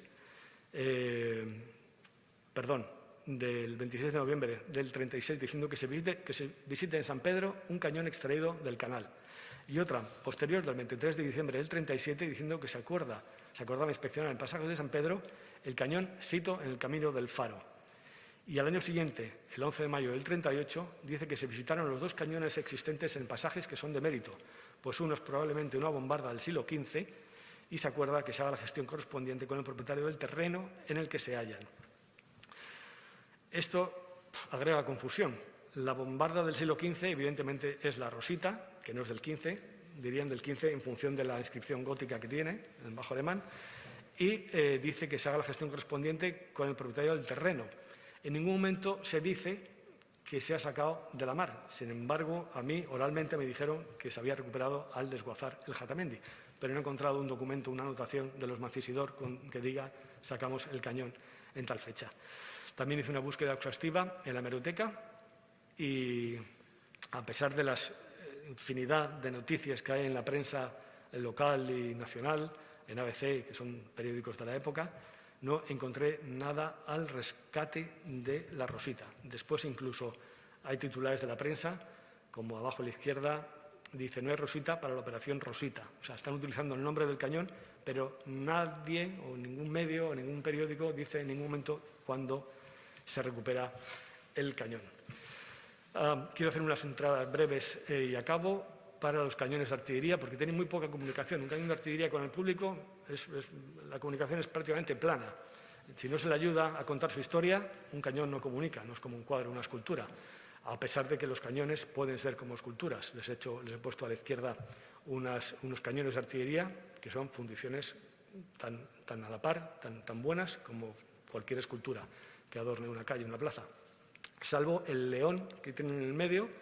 Lo he puesto porque el otro león de abajo sí que es un cañón de artillería, en colección particular, en Florida, pero sigue un esquema típico de las Aldabas, y el cañón que está en mitad de la fotografía es uno de los bronces del lago Nemi, los dos barcos inmensos del emperador Calígula que se hundieron en el lago Nemi, y luego Mussolini recuperó los cañones, y entre todo lo que recuperaron los barcos, y todo lo que recuperaron de los barcos aparecieron estos bronces impresionantes, que tienen cabezas de lobo, de león, de zorro, de pantera, y la artillería, por ejemplo, siguió este esquema en la parte de atrás del cañón, en la culata. También vemos muchas veces que la gente se sube a los cañones porque no los tiene en cuenta. Ven un cañón, se suben, se hacen la foto, incluso los niños jugando. Lo he visto en la Rosita y lo he visto en todas las partes de todo el mundo, vamos. Y pocas personas, como a la derecha, eso es en Heidelberg, en Alemania, las personas normalmente de mayor edad se acercan a ver las inscripciones, pero si no se le ayuda a un cañón no comunica prácticamente nada. Y sin embargo, en 1913, la foto de abajo es el Museo de Bellas Artes de Filadelfia. Ya llevaban los alumnos a sacar bosquejos de las armas, armaduras y los cañones de artillería de pequeño tamaño en la colección del museo. Por eso, cuando vemos estas piezas tan singulares, Nos da coraje que luego pase lo que muchas veces pasa, con mucha frecuencia, que aparecen los graffiti. Estos 2 cañones de la parte superior estuvieron en la fiesta de la primavera y se lo debieron pasar en grande, porque según cómo acabaron, pues luego llegan los restauradores eliminando todo eso. Y lo peor no son los spray o el bolígrafo diciendo María te quiero y esas cosas, sino que puede ser incluso inciso con un destornillador o cualquier otra cosa diciendo Pepito estuvo aquí, pues te puedes haber quedado en casa. Y no solamente el vandalismo, sino el robo. Es difícil que a la Rosita la puedan robar por estar donde está, nadie va a subir ahí, pero les he querido poner esta fotografía porque incluso los cañones de artillería, que no son ligeros, los roban. La foto inferior de la derecha es un castillo en Escocia, Dunstafnage, y cuando llegué me dijeron, Javier, has tenido suerte porque el primero más cercano a nosotros, digamos, no. Primero no, el segundo tampoco, el tercero, cuarto, quinto y sexto estaban metidos en cajas de embalaje en el puerto, listos para marchar a América. No diré qué parte del continente, y tuve suerte, los acaban de recuperar. Y el otro es un cañón español, posiblemente fundido en Sevilla, de los Morel, con un crucifijo. Estaba a las puertas de una escuela de arte en Penzance, en Cornualles, en Cornwall, y a las 12 de la mañana llegó un camión con una pluma, cogió el cañón delante de todo el mundo, lo metió en el cañón y se fue. Y a todo el mundo le parecen normales esas cosas, ¿no? Y sin embargo hay que tener cuidado. Bueno, y voy a acabar con Hans Bastenone, que es el fundidor de la Rosita, ahí arriba la ven. Aparte de ser una pieza particular, aparte de venir en el barco en el que viene, con el pasajero con el que viene, que no es, ninguno de los dos son sencillos ni comunes, este cañón, fundido en Dinamarca, en el condado de Oldenburgo, es el único cañón que queda de este fundidor, de Hans Bastenone. Y cuando he contado esa historia en Dinamarca, se han quedado con la boca abierta, diciendo, Dios mío, no solamente el Engelen, que ahora sabemos cuál es el destino final, que está en España hundido en pasajes, para lo cual no sabían nada los daneses. Sabían que zarpa de Dinamarca en préstamo a Carlos de Habsburgo, pero no sabían nada más de la historia. Ahora saben el final, pero encima, cuando he llegado con el tema del cañón, se les han puesto los ojos como platos, diciendo, Dios mío. De Hans Bastenone quedan 24 campanas en las iglesias danesas y suecas, hoy Suecia, antes Suecia era de Dinamarca, pero repito que eleva la singularidad y la importancia del cañón, que es una joyita, no solamente por la fecha, por el estado de conservación, sino además porque es la única pieza de este fundidor. Y para ver un poco la evolución, los cañones del medio, entre 1498 y 1510, son 2 cañones fundidos por la Liga Hanseática en Lübeck, posiblemente enfrentados a la Rosita, porque cuando el Engelen lucha en la batalla de Bornholm en 1511, se enfrenta a los barcos de la flota conjunta, se enfrenta, entre la cual está el Engelen, se enfrenta a los barcos de la Hansa, de la Liga Hanseática. Estos cañones de Lübeck están fundidos para el alcalde, Johann Herze, que muere, fallece en 1510. Por lo tanto, los años 98, ese abanico temporal, es cuando el alcalde ejerce su trabajo de alcalde, ¿no? Por lo tanto, ese abanico temporal está cerrado. Y es posible que ambos, los cañones, esa pareja de cañones y la Rosita, se enfrentasen incluso en aguas del Báltico. Y el tercero, el cañón inferior, es un cañón francés, fundido en Génova, pero ven la diferencia de perfil. La Rosita responde a unos esquemas góticos, a pesar de estar en 2 partes, seguramente por estar embarcada, por fácil recarga en el barco, como tiene el dibujo en medio, se quita la recámara y se pone otra. Sin embargo, la tendencia imparable ya es hacia un cañón cilíndrico, digamos, al que luego habría que añadir unos delfines, que son otro invento del que, si quieren, les hablo otro día, en la década de 1520 del siglo XVI, pero antes no existían los delfines. Y el dibujo que tiene a la derecha es un dibujo del Códice Atlántico de Leonardo, en donde ven una serie de cañones, unos con un esquema, digamos, más viejo, son esos cañones que tienen 3 cuerpos, uno con aros de refuerzo, y los 3 de la izquierda, que son diseños facetados, cómo va evolucionando, y Leonardo reflejó muy bien en las características de cada uno de ellos. La inscripción es de una campana en Køge, al sur de Copenhague. Dice, cuando llamo, la campana habla por sí misma, cuando llamo, apresuro a los santos hermanos franciscanos a enviar sus alabanzas y oraciones a Dios. Johannes Fastenhof me abandonó, es decir, falleció, cuando el hermano Bernard era prior en 1522. Es de lo poco que se sabe del fundidor. Por lo tanto, la importancia de Rosita es pues muy importante, es impresionante, vamos. Y con esto acabo. Lo que me gustaría es que, repito, aquí, al contrario que en Asturias, que es una parte muy importante de la historia, aquí, sin embargo, tienen dos elementos únicos en toda Europa, digamos, o en todo el mundo, que es un barco hundido al lado del Monte Urgul y a este lado el cañón. Con lo cual, el reclamo entre Pasajes y San Telmo tiene que ser fundamental y fortísimo. Incluso, lo hablaba esta mañana con Ana Santo Domingo, que merecería una exposición adecuada, una contextualización del cañón en una de las salas del museo y en ningún caso que debería estar al exterior, ni él ni otro cañón que tienen al lado, por ser el cañón que es. Deberían resguardarlo al interior, protegerlo y darle una sala digna en condiciones donde se cuente toda la historia y la importancia, porque vuelvo a lo mismo. Si viene alguien al museo y sube arriba después de todo el sofocón, ve un cañón y dice, muy bien, un cañón, un tubo. Y se hacen la foto subido a él, porque no hay nada que explique nada del cañón. La descripción que está en la placa inferior, que es errónea, pone 1502, Rosita Backe, que está mal, y nada más. No hay nada más, ni siquiera un panel que indique de dónde viene el cañón. Y creo que es sumamente importante que se explique. Gracias.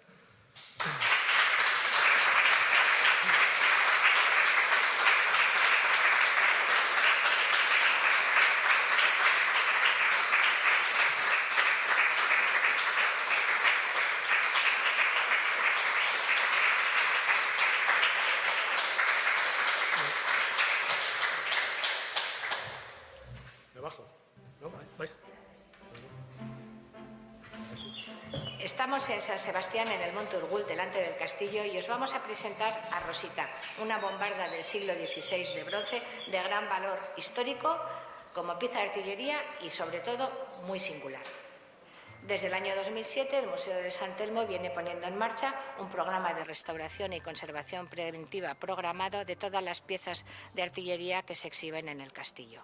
La bombarda Rosita fue encontrada en el fondo del puerto de Pasajes en 1937 y, según las investigaciones de Javier López Martín, procedía de Lengelen, el gran barco que trajo de Flandes a Carlos de Habsburgo y que se hundió en Pasajes en 1518 tras sufrir un incendio. La información más valiosa nos la da la parte central de la pieza. Aquí vemos una inscripción en alemán que viene a decir: «Me llamo Rosita. Traigo muerte y parálisis. En el año 1509 me ha fundido Hans Bastenone. Esto es verdad». Y debajo vemos aquí el escudo del condado de Oldenburgo. Es importante saber que los Oldenburgo en 1509 ocupaban el trono danés. La bombarda tiene dos partes, la caña y la recámara, presentando una longitud total de 2,44 metros y un peso total de 1.400 kilos. Junto al brocal vemos que tiene una cenefa decorada con lazos y flores de lis.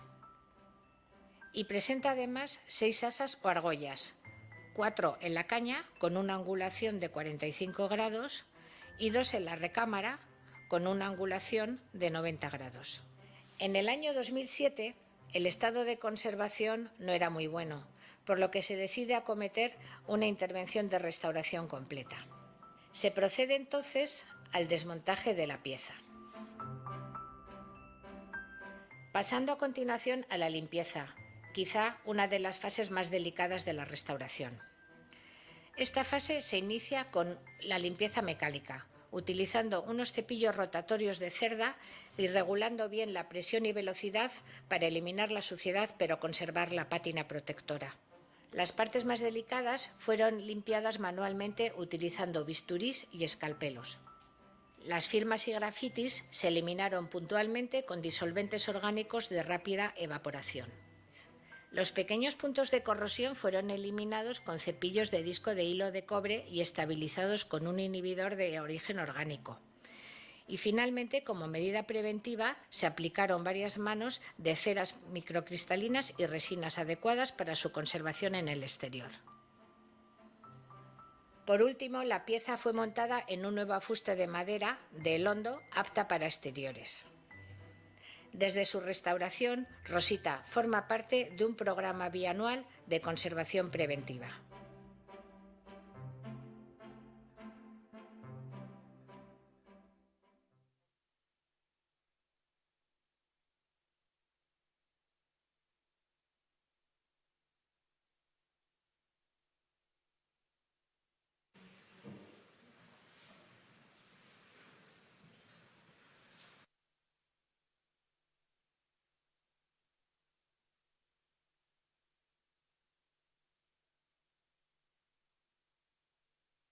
Me ha sorprendido, Rosita, el tamaño, ¿no?, de la bombarda del cañón. ¿En un barco de estos iban muchas bombardas de este tamaño a la hora luego de disparar en combates y demás? Depende del barco, perdón, porque no tenemos inventarios. Dese cuenta que es principios del siglo XVI, entonces no hay inventarios como pueblos en el XVIII que digan este barco lleva una dotación de tantos hombres con tantos cañones y cada cañón está servido por tantos hombres. Pueden llevar 50 cañones, 25, depende, sobre todo, si hablamos de la flota conjunta del rey Hans, son barcos hechos para la guerra. Y le sigue muy cerca Inglaterra, pero por la parte, digamos, del Mediterráneo, el número de cañones era bastante inferior. Pero pueden llevar, pues hemos visto uno de los dibujos, que lleva unos 7, 8 o 9 cañones por banda, digamos, unos 18 o 20, en función del tipo de las dimensiones del barco. Pero es difícil de precisar. ¿El tamaño es adecuado? ¿El tamaño de los cañones? Sí, el tamaño del cañón. Bueno, la Rosita, sí, eso es un tamaño. Cañones más pequeños se pueden hacer, pero, por ejemplo, unos que he sacado aquí, los fundidos los de hierro fundido, esos dos cañones chiquititos que he sacado, son recuperados del pecio del Mary Rose. Esa es mi mano, es un pequeño cañón, pero es hierro fundido y la técnica para fabricar ese cañón es muy compleja. Por lo tanto, en hierro fundido las dimensiones son más pequeñas, pero en hierro forjado, como tiene el de la... Ahora funciona el ratón. Este de aquí, que es hierro forjado, o la Rosita, que es bronce, los cañones son muchísimo más grandes. Y tampoco hay artillería naval específica para los cañones. Se hacen en función un poco de las existencias que hay en los arsenales. Incluso pueden ser cañones hechos de asedio, hechos para el asedio terrestre, montados en cureñas de asedio terrestre. Entonces se va cogiendo un poco de todo. Salvo unos pequeños, de los que no he hablado, que se llaman versos o esmeriles, que son cañones que se ponían sobre la tapa de regala. Si este es el costado del barco, yo estoy a bordo, pongo el cañón aquí en la tapa de la regala, en la cubierta, para apuntar, o una horquilla, para apuntar en altura y en dirección. Eso pueden ser cañones más navales, digamos, pero el resto utilizan lo que tienen o los diseños no siguen un fin, digamos, terrestre o marítimo.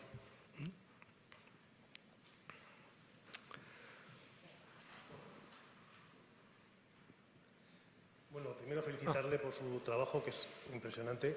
Gracias. Yo, como amante de la artillería también histórica, estudioso de la artillería, soy arqueólogo. No sé si la pregunta iría directamente a usted o al Museo de San Telmo.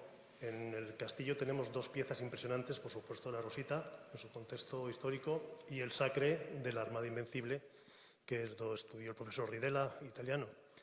Me ha hablado usted de la conservación de las piezas, de paneles informativos. ¿Qué ha notado en el Museo de San Telmo que pueda ser optimista, que podamos ser optimistas nosotros para un correcto trato y una implementación del valor de esas dos piezas que tenemos con esos paneles, con esa conservación, con esa exposición? Porque de momento no hemos conseguido nada.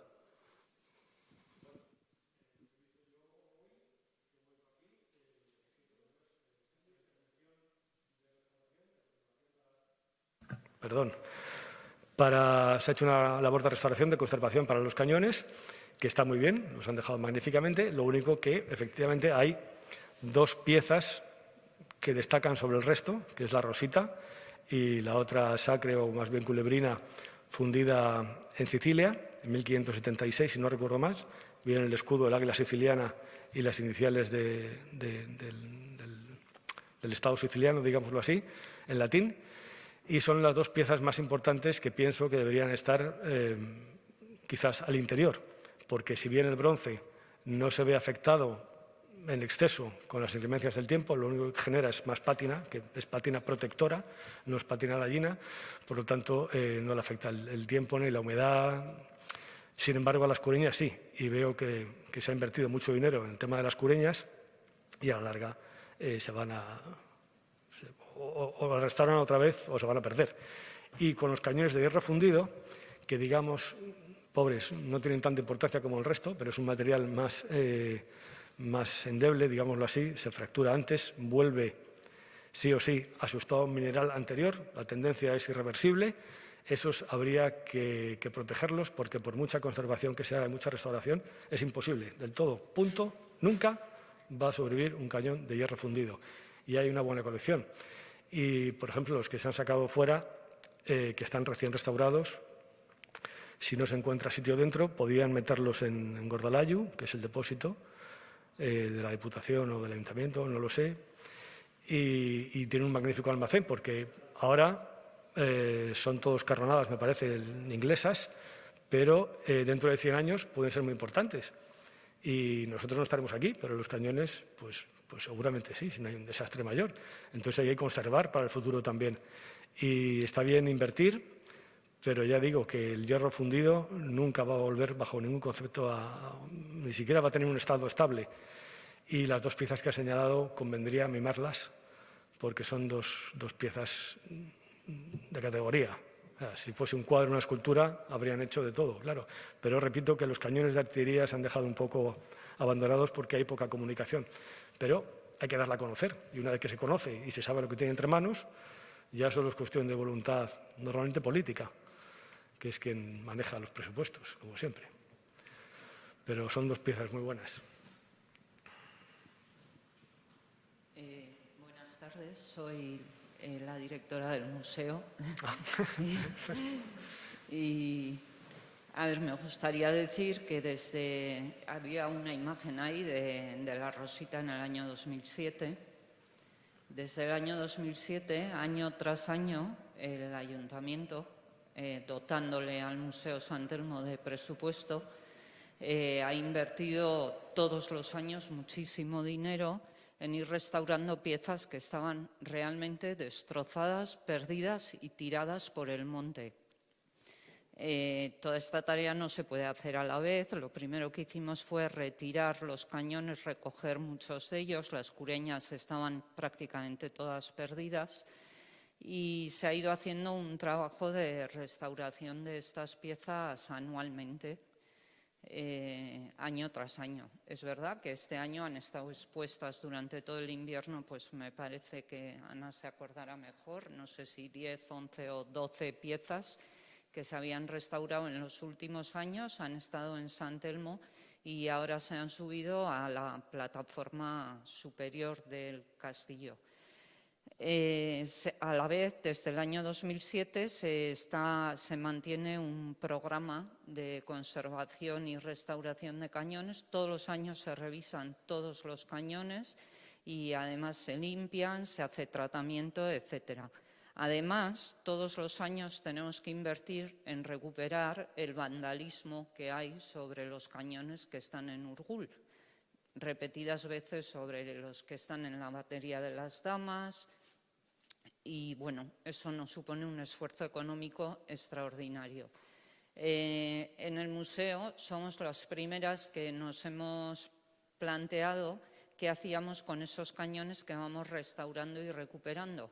Si dejarlos almacenados en Gordalayu, que muchos de ellos los hemos tenido y los mantenemos ahí, o si recuperarlos otra vez y volverlos a colocar en el monte. La opción de momento ha sido que vamos a intentar volver a llevar al monte los cañones que hemos ido restaurando, manteniendo siempre esa vigilancia y ese control anual de todos ellos. Es verdad que en este momento también estamos analizando, y lo sabes bien porque creo que te lo ha contado Ana, la posibilidad de mover esas dos piezas especiales, pero no es fácil encontrarles un sitio donde a la vez sean visitables y tampoco nos parece la mejor solución quitar el Rosita del Monte Urgul para llevarlo a un almacén que en principio no es visitable salvo con cita previa. Así que el equilibrio de eso no es fácil, pero desde luego lo que puedo garantizar que desde el año 2007 hasta ahora, es decir, 14 años seguidos, desde el Museo San Telmo se está llevando adelante un programa de restauración y recuperación de los cañones continuado. No ha parado ningún año y bueno, creo que Ana es la restauradora del museo y probablemente os pueda dar unos datos más concretos. También hemos avanzado todo lo que hemos podido en investigación sobre estas piezas. Hemos prestado en Albaola la bombarda que tienen es de San Telmo, los cañones que tiene el Aquarium son de San Telmo. O sea que sí que hemos buscado espacios donde estas piezas pudieran estar expuestas a cubierto. Pero claro, la alternativa es que no se conozcan, que pasen a estar en un espacio que no es visitable, salvo en visitas específicas. Nuestra opción ha sido devolverlos al monte. Justamente estos más pequeños que se han subido ahora se han llevado a la plataforma, justamente porque la plataforma se cierra con llave por la noche y el monte se cierra con llave por la noche.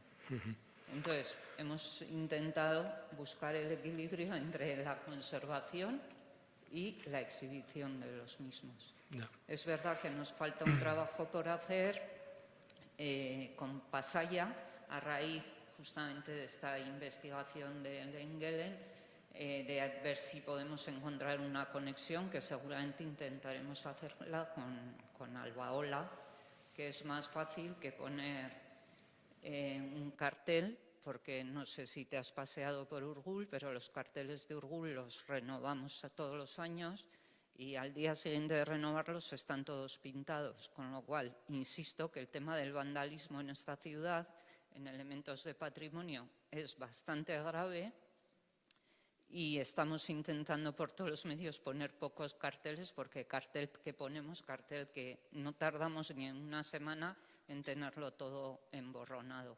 Justamente del Monte Urgul, el año pasado lo que hemos hecho es una app descargable en el teléfono con la información de cañones, etcétera, pero nada escrito en un cartel en el monte.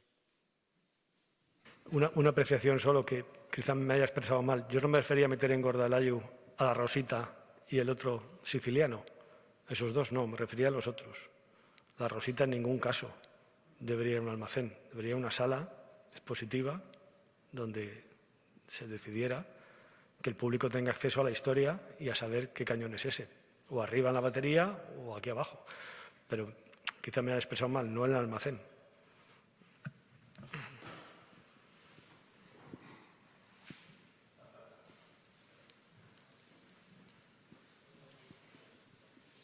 Hola, buenas tardes. Yo quería hacer dos preguntas breves. La primera era, bueno, ya vemos que la bombarda Rosita tiene nombre. Si era habitual que los cañones, las bombardas, fueran bautizadas en la época, ¿no? Si el Engelen, esos 20, 30 cañones que llevaba, pues cada uno tenía su nombre. Y también en el caso del fabricante, Bastenove, si hay constancia de que también bautizaba a sus campanas. O sea, si en las inscripciones que pueda haber en sus campanas, pues daba nombre a estas campanas y, bueno, esa era, ¿no? Saber cómo se llaman las campanas hermanas de Rosita. Sí. Respecto a los nombres, es bastante común y frecuente que los cañones de artillería de bronce, de finales del 15 o desde mediados del 15 a el primer tercio del 16, lleven los nombres cada uno, ¿vale? Especialmente en el área germanohablante, el área de Alemania que se extiende pasando los Alpes al norte de Italia, y la parte francesa de Lorena. Incluso localicé un cañón castellano, fundido para Fernando el Católico en el Museo de los Inválidos de París, fundido por un maestro de Málaga, que también tiene nombre. O sea, es bastante común y nombres además bastante estrambóticos y simpáticos. Uno de los imágenes que les he puesto antes, a ver que me lío con él, se llama el Bufón, viene así en el nombre, en el cañón, perdón, que es, ¿dónde está? Este de aquí es el Bufón, el de arriba, este se llama así, el Bufón o el loco, en alemán, y es muy típico.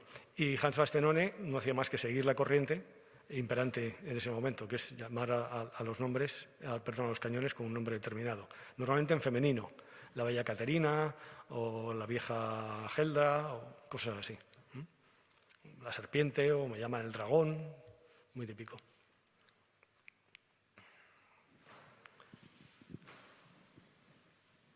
Sí. Buenas tardes. Bueno, muchas gracias. Ha sido excelente, como tu libro. Y después, bueno, volviendo a la polémica anterior, yo estoy más también con ella, con la directora, en que hay que compaginar, ¿no? Lo que puede ser proteger el patrimonio, pero también hay que mostrarlo. Porque, claro, llevarlo todo a Gordailu es una lástima, porque hay muchísima gente que jamás va a ir a Gordailu. Entonces, hay que buscar ese equilibrio, como ella decía, entre piezas que algunas se pueden llevar quizás a Gordailu, pero otras que se deben mostrar. Y, desde luego, las dos importantes como la Rosita, sin duda, en otro lugar, evidentemente a cubierto.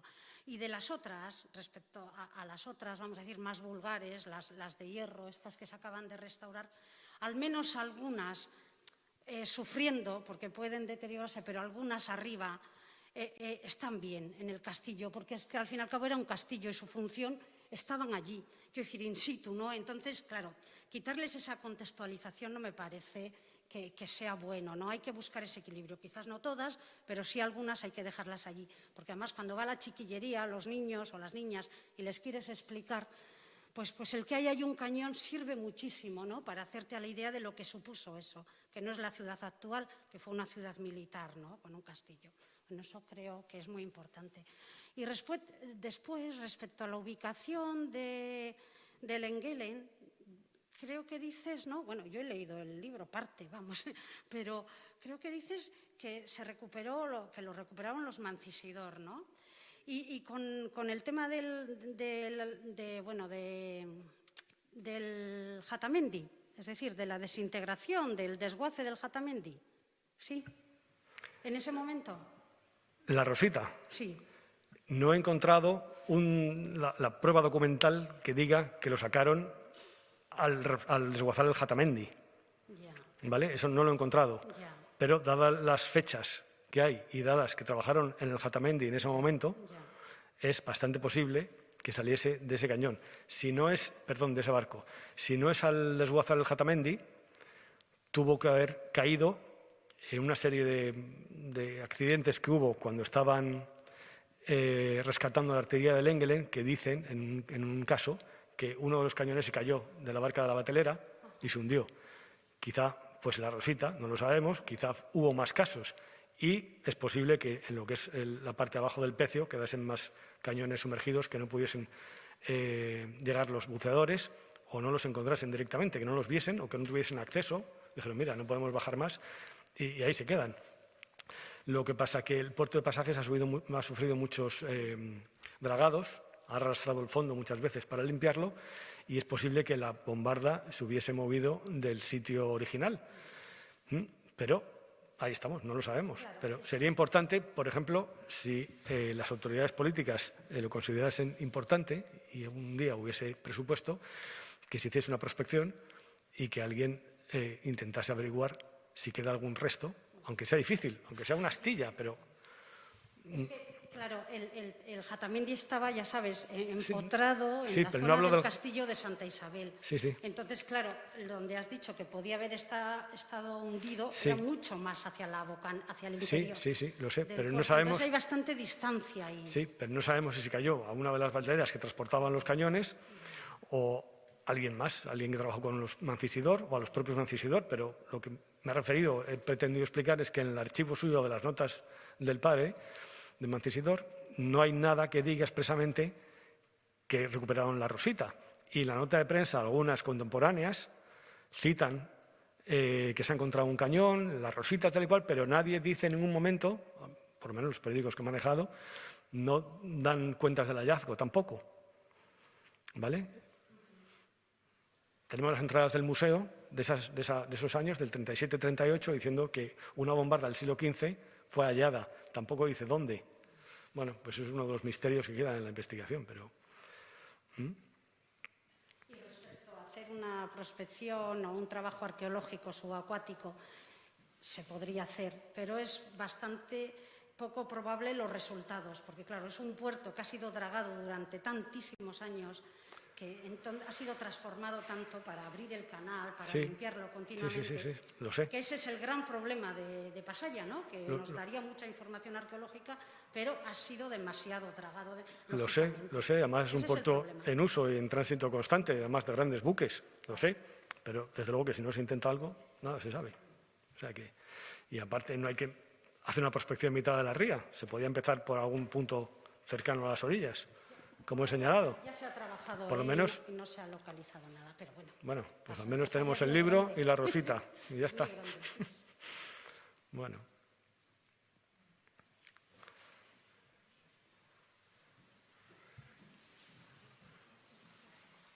Bueno, yo solamente quería puntualizar un poco con el tema de la polémica que hemos tenido antes.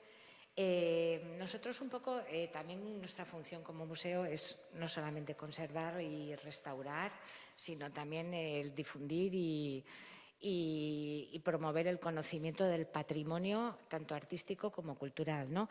Con el tema de los cañones de hierro, que efectivamente entiendo que el hierro es un material que es el más fácilmente que se puede llegar a unos puntos de corrosión. Nosotros en el año, no me acuerdo exactamente, no sé si fue en el año 2006, hicimos una restauración, además una campaña de restauración abierta con esos cañones de hierro que se han subido precisamente la semana pasada, y se hizo una campaña de restauración abierta al público y se guardaron durante todos estos años en un espacio que está en el mismo castillo, que se llama El Polvorín. Han estado a cubierto, pero realmente bueno, pues se han seguido deteriorando pues de mala forma, porque el espacio, aunque era a cubierto, pues tampoco tiene las condiciones climáticas adecuadas como puede tener un museo, ¿no? Entonces, ante esas circunstancias, pues se llevaron a Gordayus, se ha hecho un tratamiento de restauración integral, se ha metido en piscinas, se ha hecho electrólisis y hemos optado por esta solución que creo que puede ser factible y viable y puede ser preventiva. O sea, podemos tener los cañones expuestos para que sirvan el conocimiento si llevamos un programa de conservación preventiva bianual, que es como estamos haciendo, y con un seguimiento. ¿Que efectivamente puede haber puntos de corrosión? Si hay puntos de corrosión, entonces los trataremos. Pero lo que sí que queremos es que todo este patrimonio que tenemos no permanezca oculto, porque al final un patrimonio que no se ve, pues es un patrimonio que no existe o existe a través de otros medios como pueden ser libros o así. Ese es un poco el objetivo que hemos hecho con este programa que llevamos desde el año 2007. Tenemos aquí precisamente con nosotros dos de las restauradoras que este año están haciendo el mantenimiento de las cureñas. Y bueno, es la vía que hemos optado, puede ser adecuada, puede no ser adecuada, pero de momento es la que nos parece que puede ser la más indicada. Comparto contigo el tema de los dos cañones estrella, Rosita y la Culebrina.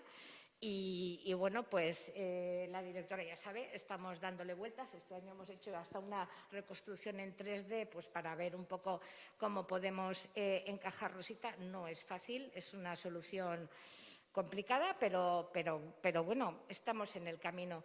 Y bueno, te queremos agradecer sobre todo la publicación del libro y toda la explicación que, bueno, creo que sirve para elevar la categoría de Rosita varios niveles en su escalafón de pieza estrella de artillería y bueno, yo creo que, bueno, no sé, se ha hecho un poquito tarde, son las 9 menos cuarto, pues yo creo que igual, no sé si alguien tiene algo más que decir, pero bueno, si queréis, pues terminamos.